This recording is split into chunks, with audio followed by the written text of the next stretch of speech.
नमस्कार। कुछ समय पूर्व एक टीवी डिबेट में सेक्युलरों को सुन रहा था। बहस चल रही थी जनसंख्या नियंत्रण को लेकर, लेकिन उसमें यह बिंदु भी आया कि हिंदुओं की तुलना में आनुपातिक रूप से मुस्लिम आबादी तेज़ी से बढ़ रही है। सेक्युलर साहबों ने शाइस्तगी से फरमाया कि बेमतलब की बातें हैं। मान भी लिया जाए कि देश में मुस्लिम बहुसंख्यक हो गए तो भी कहाँ का आसमान टूट पड़ेगा। मुझे चाशनी में लपेट कर बात करना नहीं आता। प्रजातांत्रिक व्यवस्था में बहुसंख्यक का मतलब है सत्ता पर काबिज होना।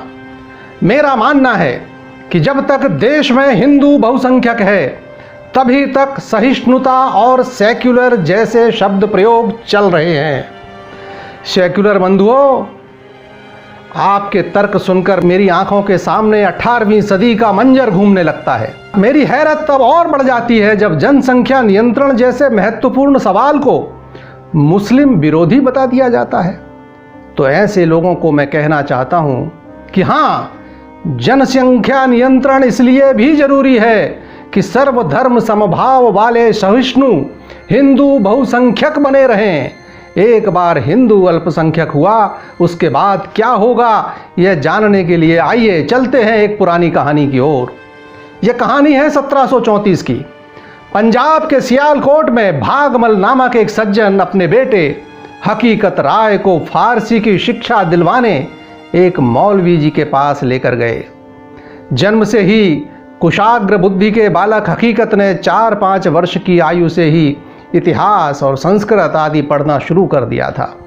उस जमाने में बाल विवाह आम बात थे। तो हकीकत की शादी के बाद पिता को लगा कि मुस्लिम राज्य में रोजी रोटी कमाने और अपने पैरों पर खड़े होने के लिए फारसी सीखना भी जरूरी है।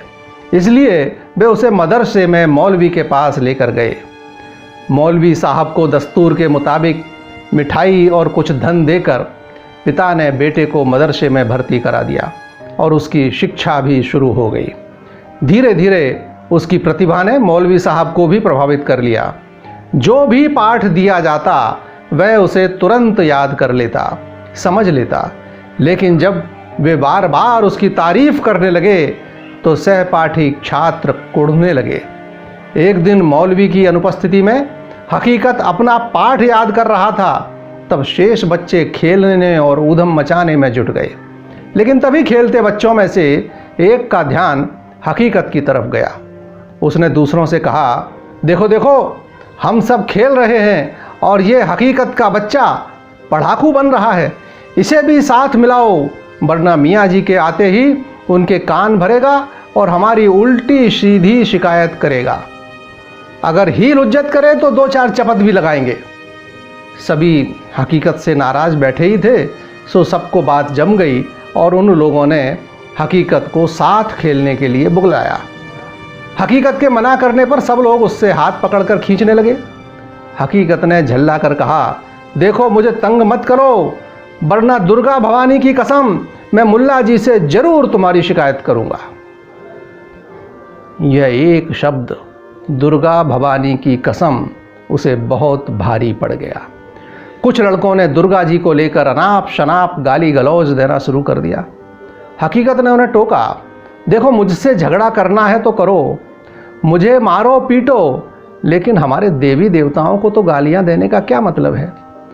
लेकिन जब लड़के नहीं माने और अब शब्दों की मानो बाढ़ ही आ गई, तब हकीकत राय ने भी तुर्की बतुर्की जवाब देते हुए कहा कि जो बातें तुम लोग दुर्गा भवानी के लिए कह रहे हो, जो अल्फाज दुर्गा जी के लिए बोल रहे हो, वही सब अपनी फातिमा के लिए भी समझ लो।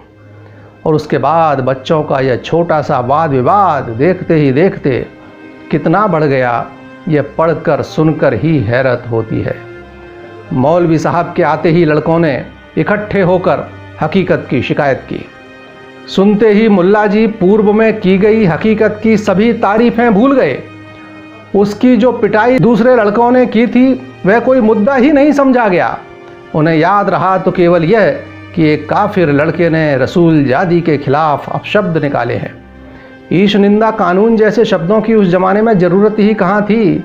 दुर्गा जी को क्या कहा गया, कौन पूछने वाला था। आनन फानन में मौलवी साहब ने हकीकत राय को शहर काजी के सामने पेश कर दिया।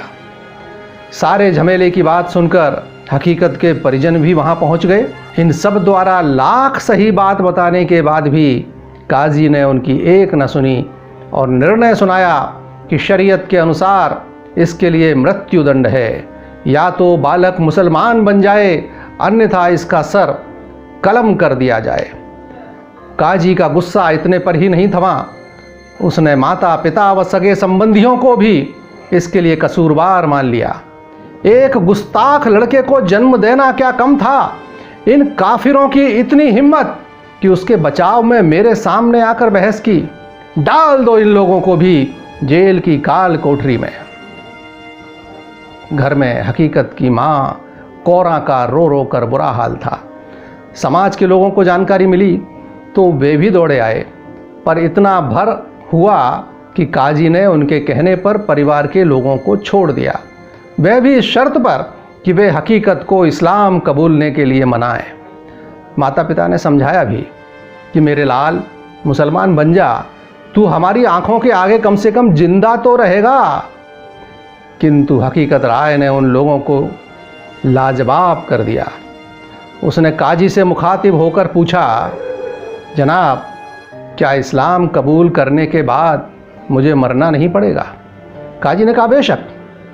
हकीकत ने अपनी बात और स्पष्ट की, क्या कभी नहीं मरूंगा?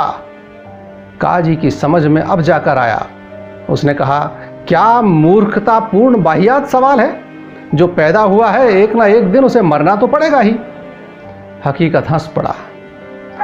कोई परवाह नहीं जान रहे या न रहे, 4 दिन दुनिया में मेहमान रहे न रहे, मुसलमान हो भी गया मरना तो फिर भी होगा, काजी तू और तेरे बच्चे सदा धरती पे आबाद रहे।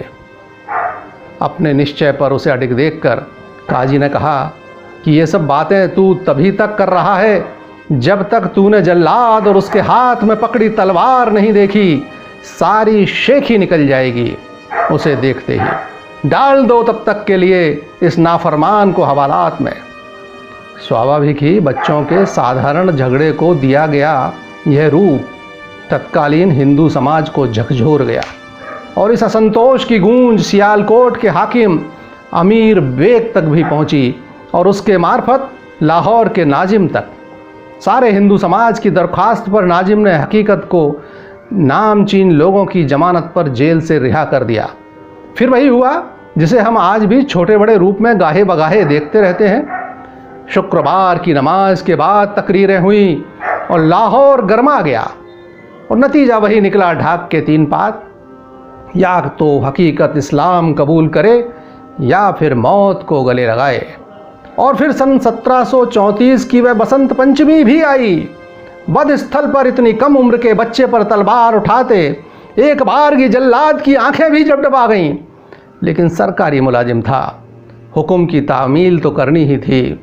हकीकत राय धर्म पर बलिदान हो गया। बसंत जब भी आता है खिलती हुई कलियां मानो पूछती हैं, उस नन्ही कली को मसला गया आखिर उसका कसूर क्या था। अगर वह कसूरवार था तो दुर्गा माँ को गालियां देने वाले बच्चे कसूरवार क्यों नहीं थे? जिस समय हकीकत राय का बलिदान हुआ उसकी 9 वर्षीय पत्नी लक्ष्मी भी बटाला में चिता सजाकर सती हो गई। उनकी स्मृति में वहाँ एक मंदिर निर्मित है। 1947 में भारत के विभाजन से पहले हर हिंदू बसंत पंचमी पर लाहौर स्थित उनकी समाधि पर एकत्रित होते थे। विभाजन के बाद उनकी एक समाधि प्रतीकात्मक रूप से होशियारपुर जिले के ब्योली के बाबा भंडारी में निर्मित की गई है, जहां बसंत पंचमी को हकीकत राय को श्रद्धा सुमन समर्पित किए जाते हैं। जो समझ सकते हैं वो समझ लें और प्रभावी जनसंख्या नियंत्रण कानून की पुरजोर आवाज उठाएं, क्योंकि कुछ भी नहीं बदला है। 16वीं सदी से लेकर आज की 20वीं सदी तक, सियालकोट से लेकर कश्मीर तक, जब तक ये मानसिकता नहीं बदलती तब तक समस्याएं सर उठाती रहेंगी। जनसंख्या नियंत्रण जरूरी है, क्योंकि सर्वधर्म समभाव जरूरी है, क्योंकि आतंकवाद को जवाब देना जरूरी है, फिरका परस्ती को जवाब देना जरूरी है, क्योंकि हमें अपने बच्चों का भविष्य सुरक्षित रखना जरूरी है। कोई और हकीकत राय न बने, इसलिए जरूरी है जनसंख्या नियंत्रण कानून प्रभावी। नमस्कार।